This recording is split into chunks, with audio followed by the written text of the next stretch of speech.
Ethan Hunt's journey in this film is different than it has been in other uh, installments of Mission Impossible, in that his past comes back to haunt him.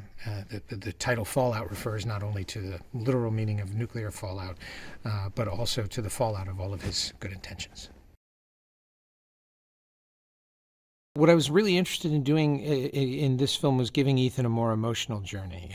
I think in most of the Mission Impossible films, a lot of what we know about Ethan is what other people think they know about Ethan throughout the story, and he's a bit of a mystery. And I wanted to be more inside of his head, and I wanted to feel more of his connection to the people around him, and I think that's what we've done.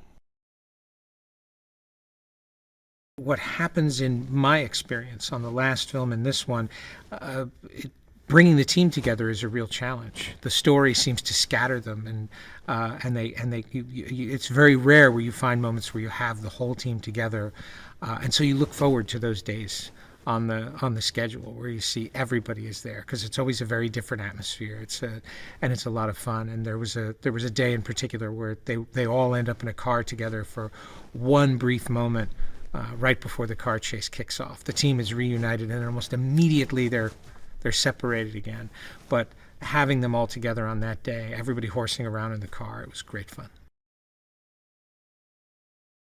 I had never worked with Michelle Monaghan before, and I found her absolutely delightful. She came onto the movie at a very difficult time. We were in New Zealand. We were really struggling against weather, and we were still developing the script. I was having a really hard time figuring out certain elements of the story, and Michelle just came in like a breath of fresh air and saved us. She really saved us. She's a fantastic, fantastic actor. Henry Cavill, who plays Walker in the film, is something of a wild card in our story. He's actually not in the IMF, he's in the CIA. He's forced upon Ethan, and they have something of a contentious relationship. They really are never quite in sync. They each have different methods, and each one looks at the other as part of the problem and not the solution. And there's a great deal of friction between the two of them as characters, and that comes to a boil over the course of the story. Henry Cavill is an absolute gentleman and a fantastic actor. He has the utterly thankless job of being in every freezing cold, horrible, punishing environment with very little protective clothing. And from being in the back of a helicopter traveling at 100 miles an hour in the dead of winter in New Zealand over a glacier at 7,000 feet with nothing but a tiny little rope tied to his waist, and did it gracefully and never once complained, was always there, was always positive, always diving in head first, and he was an absolute joy to work with. A great sense of humor, too.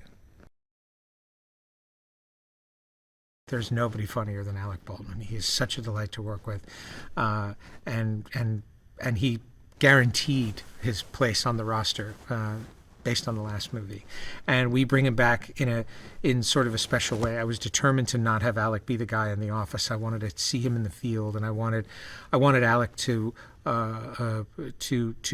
be part of this action movie, and he gets a little bit of action in this film in a very unexpected way. Angela Bassett, who plays Erica Sloan. She is the new director of the CIA, having replaced Alec Baldwin, and comes to it with a very different attitude. She's ruthless, hard-charging, has no tolerance for the IMF and their games whatsoever, but at the same time is somewhat disarming in her manner. She lets the job do all the hard work for her, and I had never worked with Angela. I had only met her once before, and she was hired very late in the process. Showed up just a few days before we started shooting, and I had an absolutely fantastic time working with her. She really brings something special to the movie. Vanessa Kirby, or as we call her, New, that's her name from childhood, plays the White Widow. who is something of an enigma in our story. She appears to be this woman who runs a charity and is a philanthropist, and in reality, she's an arms dealer and a broker between terrorists and money people. And one can't really quite get a beat on her. She seems to have this really fun time being involved with all of these nefarious people, but you can't trust her. We're really blessed to have 4 incredibly strong women, Vanessa Kirby, Angela Bassett, Michelle Monaghan, and of course Rebecca Ferguson returning as Ilsa Faust. We were determined to bring a more feminine side to this movie, and also to give each of those characters distinct identities, and create really strong, grounded roles for all of them, where they didn't just feel like accessories, and I think we pulled it off. The backdrops in this movie, the countries that it takes you to, we go to Paris, London, Abu Dhabi, New Zealand, which is doubling as Kashmir, Norway, which is also doubling as Kashmir. All fabulous locations, all very challenging each in their own way, all extreme environments, and what's happening in those environments tends to be extreme. And I would say more on this movie than any I've ever worked on before. The support we've had from all of the countries we've shot in was absolutely amazing. The things that they let us do, the help that they gave us, the trust that they showed us has been really incredible. Tom and I were determined to shoot in Paris. We both love Paris, and we both spent a lot of time there. And we wanted to do something that really showcased the city. And we were very fortunate in that Paris actually let us do it. They also let us fly over the city, which is very unusual. And so we are under the city, in the city, over the city. You will see every possible corner of Paris in this car chase. Mission Impossible is all about practical stunts, practical action, going to real locations, as little green screen as humanly possible. And that comes from a determination to create the most subjective experience that we possibly can. We really want to put you inside the action. And fortunately, we're blessed with having Tom Cruise as Ethan Hunt. And Tom is ready and willing to do just about anything we can conjure up. What that does is it creates both an opportunity and a real challenge. You have to find ways to put the camera in a place where you can see that your star is actually performing those stunts. And so everything is designed around that. It's all to maximize the fact that the character that you're with and with whom you are identifying is doing all of these things, and it really puts you in the center of the action. The long line stunt, which takes place in New Zealand, was inspired by a location scout. Early on in Mission Impossible, you're always talking about what is the stunt.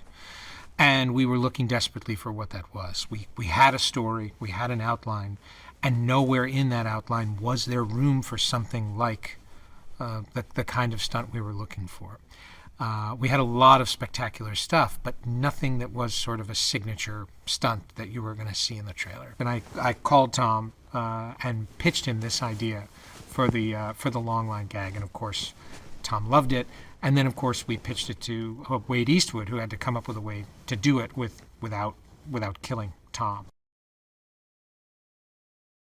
Rebecca Ferguson showed up that morning as Tom was shooting the drop from the line onto the payload for the first time, and I of course couldn't be in the helicopter, and so there's really nothing I could do. Once I directed Tom, I just let it go and waited for the footage to come back. And Rebecca and I were standing on the set, and about a mile down the valley, you could see Tom dangling from this helicopter, and Rebecca walked up to me and said, "Is that Tom?" And I said, "Yes." She goes, "What is he doing?" And I said, "Just wait." And about a second later, Tom fell. And Rebecca said, "Oh my God!" And I said, "It's okay. That's what we're supposed to be doing." She hadn't read the script and didn't know at this point. And we heard on the radio, one of the ADs down in the valley said, "I think we just lost Tom." And even the crew thought that it was not part of the plan. People thought Tom had actually fallen and that we'd lost him. And I said, "Well, if the crew believes it, it's probably going to work." Tom was determined to learn this aerobatic maneuver, which was a corkscrew turn, which is not something that helicopters are really meant to do. Everyone told him it couldn't be done. They said he certainly wouldn't be able to do it. And the representative from Airbus went out with Tom, and Tom described the maneuver, and the representative from Airbus tried to do it, and could not do it and didn't want to. And Tom said, "Well, let me show you how I'm going to do it." And he had spent a lot of time learning it and really learning the ins and outs of the aircraft and what the limits of the aircraft were. And he did it. And the guy from Airbus was absolutely terrified until Tom pulled him out of it. And he said, "Oh, okay, all right, I see how you can do that. All right, yeah, no, I trust you. That's fine." And watching it happen the first time was absolutely nerve-wracking, because he's not only in this corkscrew, but he's in a corkscrew very close to the cliff face behind him, and every single rotation looked like he was going to hit the wall. And our pilot, who was a very experienced pilot in the camera ship, the whole time Tom was doing it, with every turn you just heard him saying, "Oh my God, oh my God, oh my God." That was really nerve-wracking to watch, but he did it. He pulled it off. The Rooftop Chase, which was originally going to be a small bit of action that joined two acts together. As with all things on Mission Impossible, it grew in size and it grew in complexity, and then of course it really produced the big surprise of the movie, which is Tom broke his ankle performing what was comparatively one of the simpler stunts on the movie. In fact, the stunt was so simple we weren't even thinking of it as being as potentially dangerous as, say, hanging off a pulpit rock or flying a helicopter through a broom closet or speeding through Paris. And Tom was performing this stunt and performed it perfectly, but he kept bouncing off of the wall. It was just he has a very hard hit. He's leaping from one building to another, hitting the wall with his body, and has to grab on. So he was able to make the jump, but he kept bouncing off. And so he adjusted his position on the last jump, and when he did, he hit his foot on the wall, and you can see the footage. It's actually really painful to watch. And right away, we knew the ankle was broken, and we knew that was going to change the way we were going to finish this movie. We were trying to find a way to shoot a sequence where Tom was jumping out of a plane at high altitude. And of course, the challenges there are multiple. The biggest one being shooting it in such a way that you can actually see that it's Tom. That meant that the camera was going to have to go out of the plane backwards so you could see that it was Tom running out forwards. That was challenge number one. Challenge number two, we were determined to do it at a high enough altitude that Tom was going to require oxygen. And with halo jumps, the equipment that exists involves a face mask and goggles, which of course conceals the actor's face. So we had to develop a special helmet that Tom could wear where you could see his face. And of course, it's a nighttime sequence, which means we now have to find ways to light Tom's face. The problem with putting lights in Tom's helmet is that he also has pure oxygen in his helmet. So if there's any sort of spark from the lights, it's going to set Tom on fire.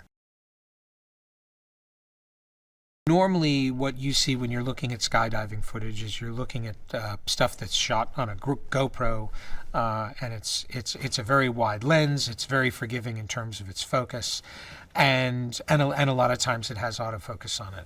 We're shooting a sequence using an actual digital film camera, a cinema camera with a manual focus lens, and we're dealing with various distances all the way from hundreds of feet away, all the way up to 3 feet away from the lens, which means someone is manually focusing that camera. That meant Tom had to jump out of a plane at 25,000 feet and dive down to the camera and stop himself from going anywhere past 3 feet to the camera lens, with 2 focus pullers and with safety divers jumping out behind the camera operator who are trying to stay off camera.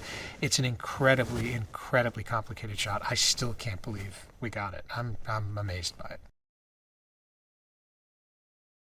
I would say it's the most challenging stunt that Tom's ever done, if I hadn't seen Tom do so many other challenging stunts. It is uniquely challenging. I think everything that he does is in one way or another. It's not to discount the other things that he's done. I think the Burj Khalifa was incredibly challenging. The A400 was incredibly challenging. Any stunt in Mission Impossible is, up until the moment we do it, deemed impossible. In fact, if somebody doesn't tell us that it's impossible, we don't even bother. So, but this one. Truly, when he did it, when we looked at the shot, I turned to him and I said, "That's impossible. I don't know how you did that. I don't know how we pulled that off. No one will ever know how impossible that is." Being the first director to return to Mission Impossible has been something of an ironic challenge. I remember after we shot the A400 on Rogue Nation, I turned to Tom and I said, "I feel sorry for the next guy who directs one of these, because I don't know how you're going to top that."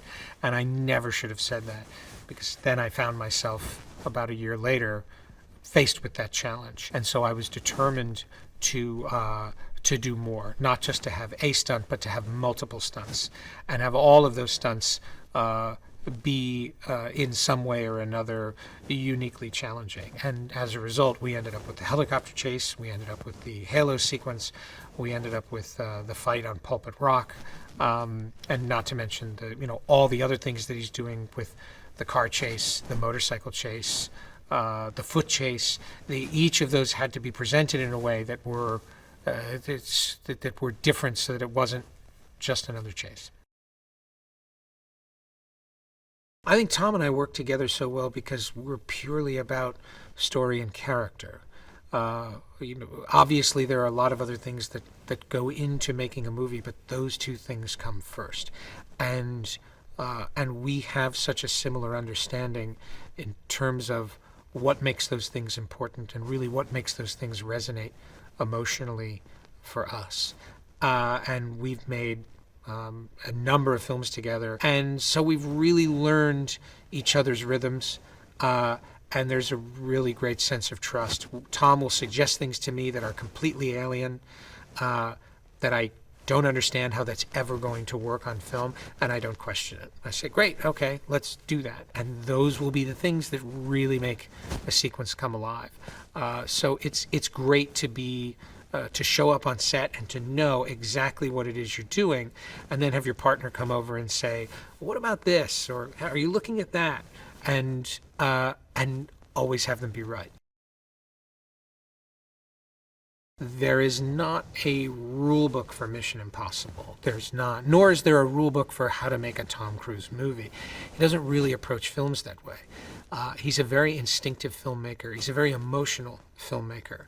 And we say to ourselves all the time, that's just not Mission, when we're exploring those ideas. And Tom is kind of the keeper of the flame. He knows Ethan Hunt, and he knows what makes Ethan Hunt appealing on a truly instinctive level. And having made 3 of these movies now, I think I know. And every now and again, he'll just say, "Yeah, but Ethan would do this," and it's always the thing that makes the sequence not just more exciting, but more human. This being Mission Impossible, you can expect, you must expect stunts like you've never seen before. And after 5 Mission Impossible movies, it's safe to say this one outdoes them all. Hey, Vale here with an added bonus to this video. Now, just like me, I'm sure you love movies, and I've got some pretty interesting movie budget facts, if I do say so myself. Did you know that the movie Gravity was more expensive than the Indian Mars mission? Yes. Paranormal Activity cost less than $15,000 to make, but crossed over $193 million. The production of Disney's film Tangled was more expensive than Avatar's production. Best Picture Oscar winner Moonlight was made for only $1.5 million. There hasn't been a Best Picture winner with a budget that low since Rocky. Napoleon Dynamite had a budget of only $400,000, and John Heder was paid only $1,000 for his role as Napoleon. Pirates of the Caribbean on Stranger Tides officially holds the record for the most expensive movie ever made, with a budget of $378.5 million. Okay, so if you want to watch more videos like this, hit the subscribe button and ring the notification bell so you receive the videos the moment they are online. Bye bye!